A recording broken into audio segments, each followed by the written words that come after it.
प्रयागराज में चल रहे महामाघ मेले के अंतर्गत मुख्य पर्व मौनी अमावस्या पर ही क्यों होती है इतनी भीड़? क्या कारण है जो श्रद्धालु दूर दूर से मां गंगे की तरफ भागे चले आते हैं? क्यों है सभी स्नानों में मौनी अमावस्या का स्नान पर्व इतना खास? सभी सवालों का जवाब लेने आज हमारी टीम निकल पड़ी माघ मेले में आए महान संत स्वामी अमृतदास जी महाराज के बड़ा भक्तमाल शिविर में। आइए जानते हैं क्या कुछ उन्होंने इस पर्व के लिए बताया।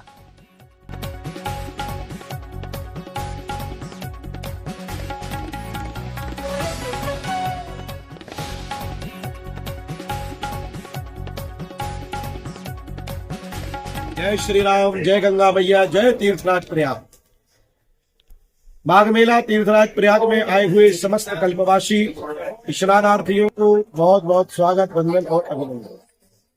अमृतदास बड़ा भक्तमाल सेवा आश्रम आप सबकी सेवा के लिए तैयार है। कल मौनी अमावस्या का महापर्व है और मौनी अमावस्या के महापर्व में कुंभ में 60 करोड़ के लगभग स्नानार्थी आए थे। माघ मेला है, परंतु चूंकि महामाघ मेला है तो लगभग 30 से 35 करोड़ लोगों की आने की संभावना फिर भी बताई जा रही है और इतने लोग कम से कम आएंगे। अमावस्या का महत्व इसलिए भी है क्योंकि चंद्रमा दक्ष प्रजापति की कन्या रोहिणी से प्रेम करता था। रोहिणी को पाने के लिए उसने जब दक्ष प्रजापति से कहा कि आप अपनी बेटी से हमारा विवाह करा दो, तो दक्ष प्रजापति ने कहा कि एक नहीं, मेरी 27 पुत्रियां इकट्ठी हैं, उनके साथ तुमको विवाह करना पड़ेगा। रोहिणी को पाने के लिए चंद्रमा ने 27 से विवाह किया, परंतु 26 को छोड़ करके चंद्रमा एक को लेकर के चला गया। जब एक को लेकर के चला गया, 26 कन्या दक्ष प्रजापति के घर गई। दक्ष प्रजापति ने समझाया, चंद्रमा जब नहीं माना तो दक्ष प्रजापति ने श्राप दे दिया कि रे चंद्रमा, जिस शरीर पर, जिस स्वरूप पर, जिस तेज पर तुझे घमंड है, ये काला हो जाएगा। चंद्रमा काला हो। रोहिणी मैया को लगा कि ये तो मेरे कारण मेरे पति की दुर्गति हुई। समुद्र के किनारे बैठ करके रोहिणी मैया ने भगवान शंकर का तप किया। 11,000 वर्ष तप किया तो भगवान शंकर प्रकट हुए।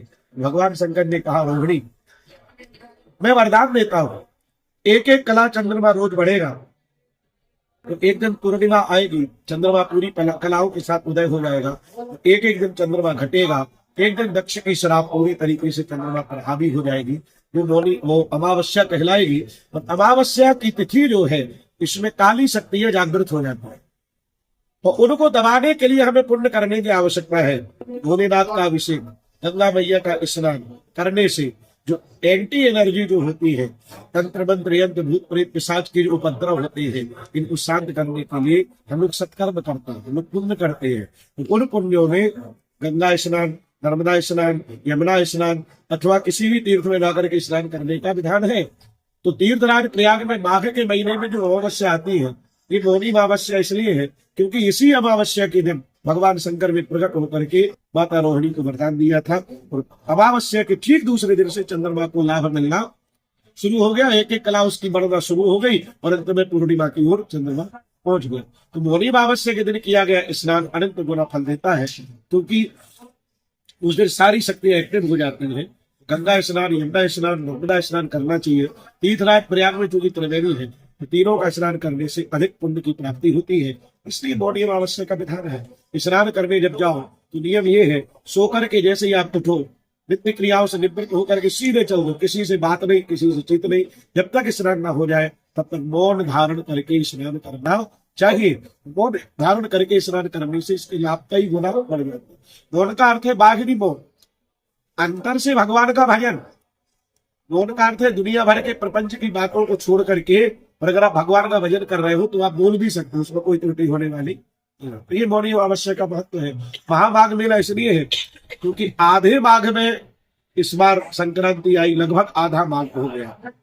माघ मकरगत रवि जब हुई, तीर्थपति आप सब हुई, अगले वर्ष जो माघ का महीना आ रहा है, ये इसमें संक्रांति पूष में पड़ रही है, तो इसका उतना महत्व तो नहीं रहेगा। माघ में जब संक्रांति आती उसका महत्व है। माघ मकरगत रवि जब हुई, तीर्थपति आप सब हुई। माघ के महीने में मकरगत सूर्य हुआ है, कई वर्षों के बाद हुआ है, ज्योतिषी गणना के अनुसार अनेकों वर्षों के बाद हुआ। निश्चित रूप से माघ मेला महामाघ मेला तो है ही, और किसी भी कुंभ के बाद जो पहला माघ मेला आता है उसमें कुंभ की झलक दिखाई देती है। जैसे 2019 के कुंभ के बाद, अर्ध कुंभ के बाद माघ मेला 1.25 गुना बढ़ गया था। इसके पहले माघ मेला इतना नहीं होता। हम लोगों ने पिछले साल भविष्यवाणी कर दी थी कि इस साल जो लोग आए हैं अगली साल ये माघ मेला बढ़ जाएगा, बड़ा स्तर बड़ा, लोग बढ़े, लोग आए, क्योंकि एक बार जब माघ का नशा लोगों को लग जाता है फिर वो इतनी जल्दी उतरता नहीं। तो निश्चित रूप से भीड़ बढ़ेगी। तो सबका स्वागत है। परम पूज्य हमारे उत्तर प्रदेश के मुख्यमंत्री योगी आदित्यनाथ जी महाराज अच्छी से अच्छी व्यवस्था कर रहे हैं, तो बहुत बहुत शुभकामनाएं हैं, बहुत बहुत धन्यवाद है, साधुवाद है।